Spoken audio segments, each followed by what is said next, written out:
there's been a bit of speculation around in national newspapers and things like that. That's what comes with being top of the Championship and playing for England at youth level and stuff. So how do you deal with all that? Like we just said, not much more than a year ago, you were playing youth cup football and things like that, being linked with big Premier League clubs and stuff like that. Does it all just seem a bit ridiculous, so you leave it all to the side, or how do you sort of deal with it? Yeah, that stuff just gets taken care of. So I don't ever buy into any of that. I don't ever really listen to it. I don't really ever look at it. I just the thing in my head is just on the next game and playing as well as I can in the next match. So I don't really ever try to look into that. I don't really ever talk about it. It's just one of those things. Like you said, when you're top of the league and things are going well, there's going to be some speculation. Particularly at the moment, because the Premier League is sort of within your grasp. I suppose that helps to ease it with things. Yeah, exactly. When you're at the top of the Championship and people are looking on to you to be a Premier League team next season, there's definitely going to be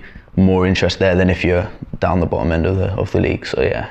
Looking back on Friday night then, the Swansea game, how satisfied were you all to get that win? Because it was a hard-fought result, wasn't it? Yeah, really hard. I'd definitely say that was one of the hardest first halves I've had playing against another team. Definitely that felt really, really tough in the first half. But we got to grips with it, and it was a different test to what we'd face against Millwall and Preston and teams like that. So to come through it with a win was really good, and all the boys were really happy with that one. 4 wins on the spin as well. How much sort of concentration has there been required to maintain your standards?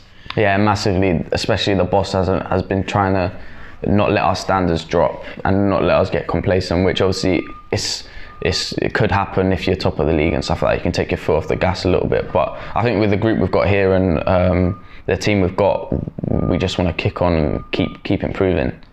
In a way, this weekend has been a sort of perfect way to remind you that you can't get complacency, because obviously you had to work hard for your result, but then Sheffield United and Leeds have both kept the pressure on them. Yeah. This is such a competitive division, isn't it? Yeah, literally one little mess up and they could be ahead of you, so you've got to really keep your foot on the gas, because the teams behind you are watching you, they're watching your results, they're applying the pressure, so it's just down to us to just remain calm and hopefully keep getting the results and keep playing well. Hull, again, another tricky opponent, and on Wednesday night at home helps, I'm sure, but they have gone from incredible form to difficult form. So are they a bit of a difficult one to get a read on? Yeah, it's hard.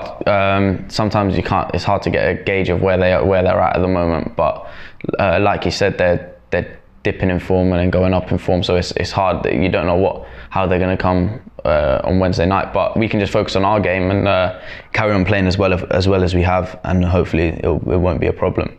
Another home game. The fans, I know they were getting sort of battered by the wind and rain on Friday night, so it was a little bit difficult for them to make loads of noise. But how important have they been this season? Seeing all that yellow and green at the bottom of the Barclay and all the efforts that the fans have made this year, how much sort of an extra push has that given the players? Massively.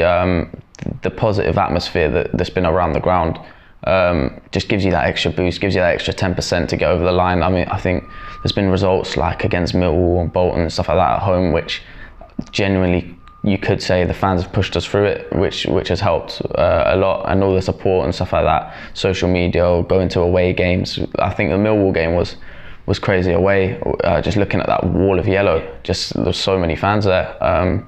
Almost felt like as if it was a home game away at Millwall, which is odd, but yeah, like you said, it's great to have them there cheering you on.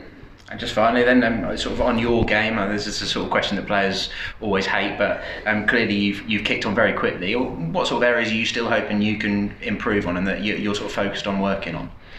I'd say my main thing that I'm trying to do is to just not get complacent and to just be 100% ready for every game and be focused on the next game and not take my foot off the gas and hopefully not have any dips in form and let mistakes creep in and stuff like that, which is obviously as a young player is what you have to be careful of. So that's the main area where I'm looking to just be 100% switched on and mentally focused. Yeah.